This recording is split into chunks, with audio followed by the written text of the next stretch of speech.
Alright, so in this tutorial we're going to summarize the key factors that affect the force of friction as something slides across the ground. We're going to introduce a new equation. It's an important equation, one you developed from your lab. It might be helpful to have your reference tables in front of you, because I'm going to point out a table there that is going to be relevant for some of the problems. If you don't have it, we'll bring it up in class. But if you want to pause now and go fetch it, I would do so. Alright, so we're going to start off by reviewing what are the key graph from the lab, and that is looking at how the force of friction changes or varies with the normal force. Okay, we choose the normal force because you can change the normal force without adding or subtracting weight. There are ways of doing that. We'll talk about that in class. Generally, the normal force is going to be equal to the weight of the object, but that's not always going to be the case. However, the force of friction always depends on the normal force, and the normal force can change even if the weight doesn't. So that'll become clear later on. All right, so we have two graphs. One is showing sandpaper is being slid across the surface with different normal forces, and then the one is wood. We notice that both have a straight line. So a very important relationship is we can see that friction is directly proportional to the normal force. Okay, and that's nice and simple. One way to look at that is if you double the amount of friction that's acting on a car that's trying to stop, then you're going to double. I should say the normal force is going to double the frictional force. Okay. So that doesn't necessarily mean it's going to double how fast you're going or slow you down in terms of the velocity. It just means that if you double how much weight you put in your car, you're going to have that much more friction. Okay, and as I said earlier, usually one changes normal force by adding or subtracting weight. Okay, but there are other ways of doing that we'll investigate. So we want to look at this a little bit further, because we have a straight line. We can make equations from straight lines, and so we want to understand the slope. And the reason that the sandpaper has a much steeper slope than the wood, even though they both change friction with normal forces, there's something different about them, and that's really differences in surface texture, not surface area. We'll address that later, but how rough or smooth the surface is. So sandpaper is generally rougher than wood, so for a given normal force on a surface, we'd expect to be more friction with sandpaper than wood. If we were to change it to, let's say, wax or ice, then we would see that the friction grows very, very slowly with weight. Okay? So we don't expect different surfaces to have the exact same lines. We expect them to be lines, but with different slopes. So the slope tells us something about the surface texture. Okay? And so when we go to find a slope, and we're indirectly using that to indicate the surface texture, we want to give it a name. So the slope represents what we call the coefficient. Coefficient is just a fancy way of saying a number of friction. Okay, and it is given a symbol, the Greek letter mu. Okay, it looks like a mu with a little tail on it. So when we go to do a slope of the sandpaper, we're really doing the change in force of friction divided by the change in the normal force. And what we'd get, let's say this was the change in normal friction for that part was 10 newtons, and let's say for this one it was 20 newtons. What we do is then our coefficient would be 10 newtons divided by 20 newtons, which is 0.5. And what you want to understand is the newtons cancel out. So there are no units associated with the coefficient of friction. However, it is something that is based on a physical property. Okay, so how do we interpret coefficients of friction? Well, pretty straightforward. The higher the coefficient of friction, the rougher the surface, and therefore the greater the amount of kinetic friction. Okay, again, that's assuming you have a constant normal force. So if you have a certain amount of weight that's sliding across a slick floor versus a rough floor, the rough floor has a higher coefficient, therefore greater force of friction.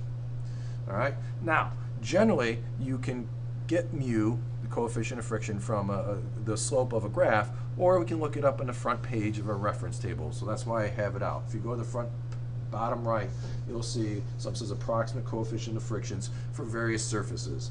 Rubber on concrete or asphalt, like tires on a road, ski and or ice and snow, and then even wood, steel, and Teflon. So we'll say more about that in class. Anyway, the graph above leads to a very important equation. Okay, we have again force of friction, normal force, and a straight line where the slope is the coefficient. So we can say that y equals m, the coefficient, times x, the normal force. And we call that the Fun equation, F-U-N, or you could call it Fuffin, as someone generally, some people like. All right, so it's a really nice equation. So if you are told something about the surface, and you're told about how much normal force is pressing onto the surface, then you can predict or calculate how much friction there will be. Okay, and the normal force is usually equal to the gravitational force, and the gravitational force is always equal to the mass of the object times the acceleration due to gravity. Okay, so if we have a situation where we're trying to slide something across the ground, we're putting an applied force here, and we're asked to find the force of friction that might be opposing it, okay, we'd have to know something about the surfaces to get the mu part, and then we could, if we know the mass, we could say the normal force is going to be equal to mg in this particular case, because the normal force is being balanced by the gravitational force. If there were other downward forces, then the normal force would be different than the weight, and we'll handle that when it comes along. Okay, so a simple little problem. A 3 kilogram block of wood slides across a wooden surface and at a constant speed. So how much kinetic friction is opposing the motion? Well, if we do a force diagram, we want to make sure we got all our forces in the row. We must be applying the force, because if there's friction and we're moving at a constant speed, these two must be equal to each other. So in the horizontal direction, the applied force equals the force of friction. Okay? So if we want the force of friction, we would say the coefficient of friction times the normal force.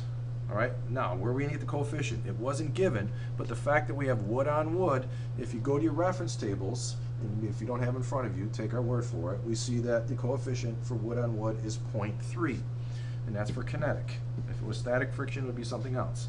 And then we got to multiply it by the normal force, and from our force diagram, it should be pretty clear that the normal force is balanced by the weight.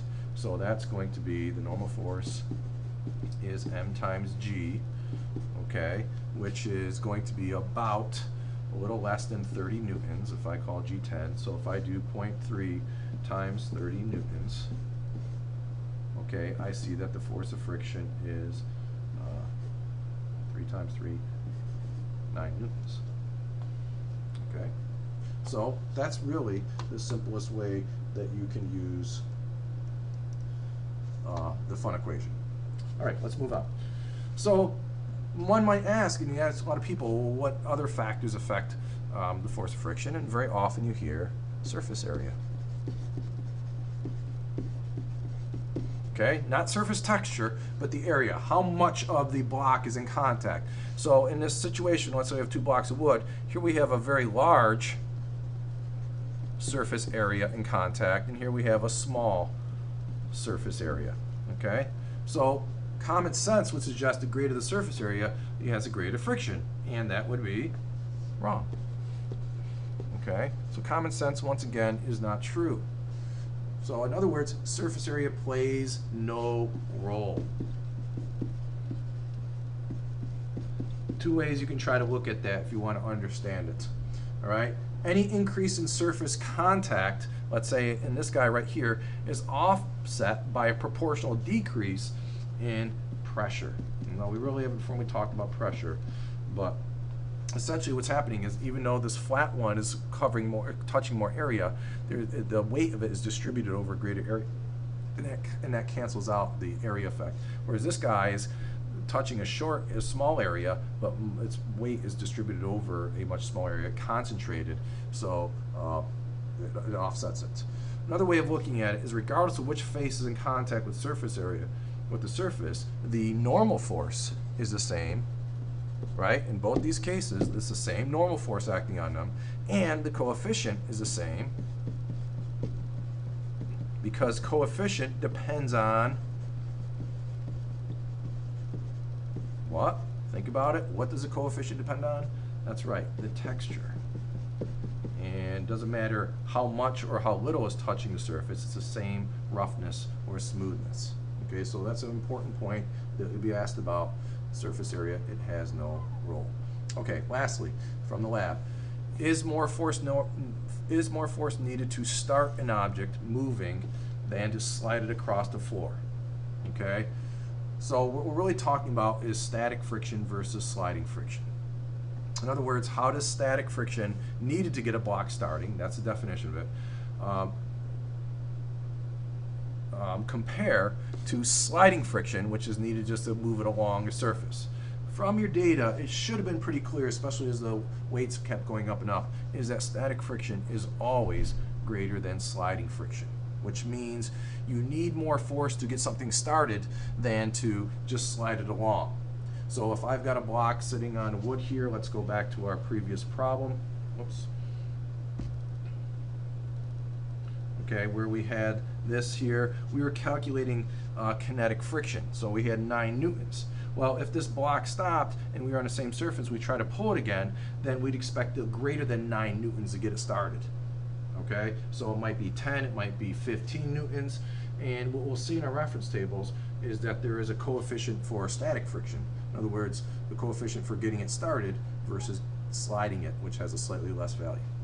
All right, so let's finish up with some questions. In the wintertime, what are 2 things you can change about your car or truck to increase the amount of friction? Okay, the obvious thing is to, well, maybe it's not so obvious. The common thing is to add weight. Okay, adding weight can give you more friction because you know friction is proportional to the normal force. And more normal force is more weight.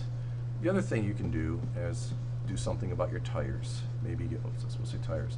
Get snow tires, make sure they're not bald. Sometimes people put chains on them. What you're essentially doing is affecting the coefficient of friction. All right, number 2, when you roll to a stop, what stops you is static friction. Okay, when you slam on the brakes and skid, it is kinetic friction that stops you. Okay, so based on your answer above, why is it better to roll to a stop than skid to a stop? Well, this requires static friction, so I'm going to call it force of friction static. This requires force of friction kinetic, and we learned that static is always greater than sliding. So when you have static stopping you, you're not going to roll as far as when you're skidding. When you skid, you're going to go further, which is more likely to hit something. So that's why we've developed anti-lock brake systems, so your car is less likely to skid when you slam on the brakes. And lastly, if your wheels are slipping on snow as you try to go up a hill, why will letting some air out of the tires help your traction? My uncle told me this many years ago. I've never seen it, but I took his word for it. I thought it was surface area, but that I knew surface area doesn't matter.